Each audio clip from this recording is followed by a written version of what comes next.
Hi, this is Sue Jackson of the Book by Book blog, and I'm here with another Friday Reads.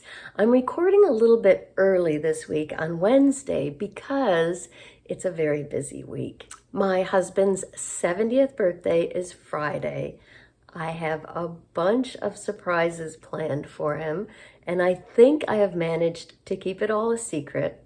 So I've been really busy behind the scenes trying to get everything done. I'm also running a little bit late this morning because I spent about 30 minutes this morning looking for a missing earring. If you watch my channel regularly, you may have noticed I love earrings, especially whimsical ones. And this morning, given the color of my shirt, I really wanted to wear my dolphin earrings. And I could only find one of them in my jewelry box. So I went through all the little compartments. In addition to the one where it was supposed to be, I went through all of those. I came downstairs, told my husband how frustrated I was, had a different pair of earrings on, said, "Can't find my dolphin earring." He said, "You love those earrings." So he went upstairs to help me. We went through it all again, sorted through all the earrings in all the little compartments that are next to the one where the dolphins usually reside, and couldn't find it. And so I came back downstairs again, went to put a load of laundry in, and lo and behold, the other dolphin earring fell out onto the floor. The laundry basket is right next to my jewelry box. I guess when I was taking them off, it had fallen. So, long story, sorry. But yeah, that's what delayed me this morning, was searching for my other dolphin. So I'm very happy to have found it. All right, so on to what I've been reading. I think I was just starting this last Friday Reads, The Westing Game by Ellen Raskin. I finished it yesterday or the day before. I finished it pretty quickly. It does qualify for Shorty September, my one and only participation in that. But next year I'll pay attention to it and look for some others. And of course it qualifies for RIP, that's Readers Imbibing Peril, the wonderful reading event I participate in every fall. It runs through September and October, and it's simply read darker stuff for fall. Mysteries, thrillers, suspense, dystopian, dark fantasy, horror, gothic, whatever you like.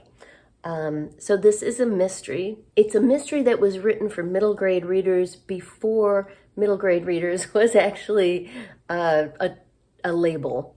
Ellen Raskin was a pretty famous illustrator who had illustrated loads of children's books, and her friend and editor encouraged her to write her own full-length novel, and she did.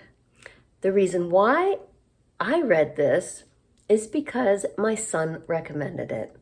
Now, this is not the son who's the avid reader and is constantly plowing through 1,000-page books. This is the son who brags that he hasn't read a book since high school. He's 26 now. He's an excellent reader. He always scored very high on reading tests, but he's never enjoyed it that much. So when he was a kid, we read to our sons all the time, and they enjoyed that, both of them. And there were a few series that he got into. He liked the Hardy Boys, and there were a couple of other really fast-paced series that he got into. But for the most part, he didn't enjoy reading even back then. So when he was assigned to read this in middle school, and he came home and told me how much he loved it and that I should read it, I immediately put it on my shelf. Now, as I said, my son is 26 now. So it's been 13 or 14 years since that happened.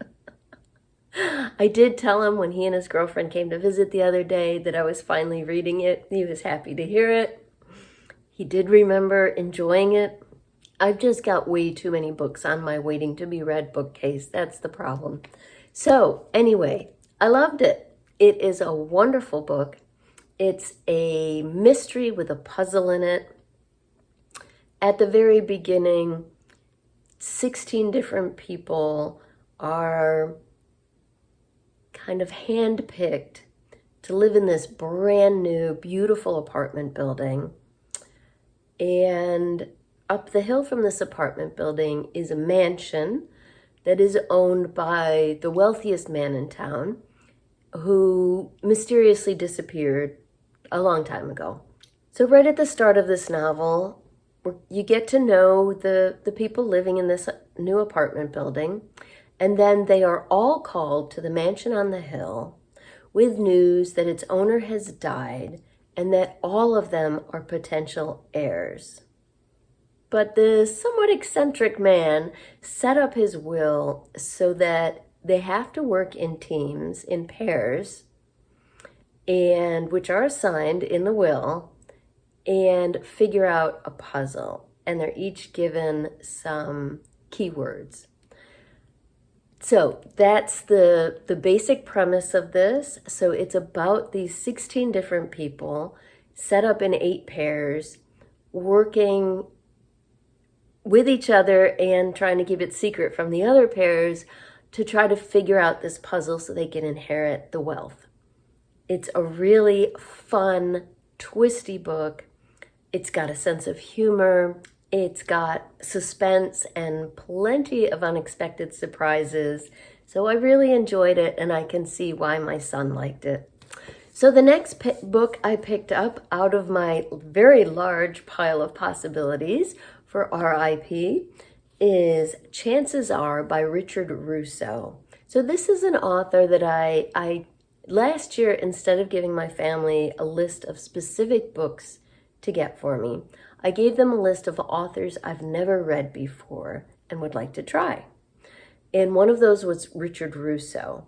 So I got a couple of Richard Russo books, including Empire Falls, which I did not get to for Big Book Summer, so it's on my shelf.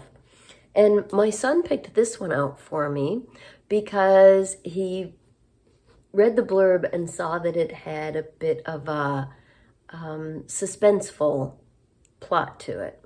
So it's about 3 men who are now 66. They meet on Martha's Vineyard, kind of a reunion. The 3 of them went to college together, small liberal arts college in Connecticut, and something happened back then. So with the just one line from the back of the book, it says, each man holds his own secrets in addition to the monumental mystery that none of them has ever stopped puzzling over since a Memorial Day weekend right here on the vineyard in 1971. So yeah, it's very good so far. Like I said, I've never read Russo before. I'm right at the beginning. So we're just getting into who each of the characters are, some flashbacks to college, and I'm enjoying it so far. On audio, after a long audio break, during which I listened to a bunch of podcasts, and we were on vacation, so I wasn't listening to my own audiobook, but to one with my husband. I finally started a new audio, If Something Happens to Me by Alex Finlay. So this fits with the RIP theme. It is a mystery thriller. I've never read anything by Alex Finlay, but I've been hearing a lot about him the last few years. This is a new release from May of this year. I don't usually read new releases, so I feel like I'm on the cutting edge here. And I'm really enjoying it so far. It's a very intriguing mystery already. So it begins 5 years earlier. A young high school couple is out at the lover's lane of their town in Kansas, I believe. And they're prom king and queen. They're both super popular. They're in love. They're in the car together when all of a sudden someone opens the door and pulls her out and she's gone. So that's just the prologue. That's the very beginning. And then it jumps forward 5 years later. We see that Ryan, has never recovered from the disappearance of his girlfriend, Allie, who was never found.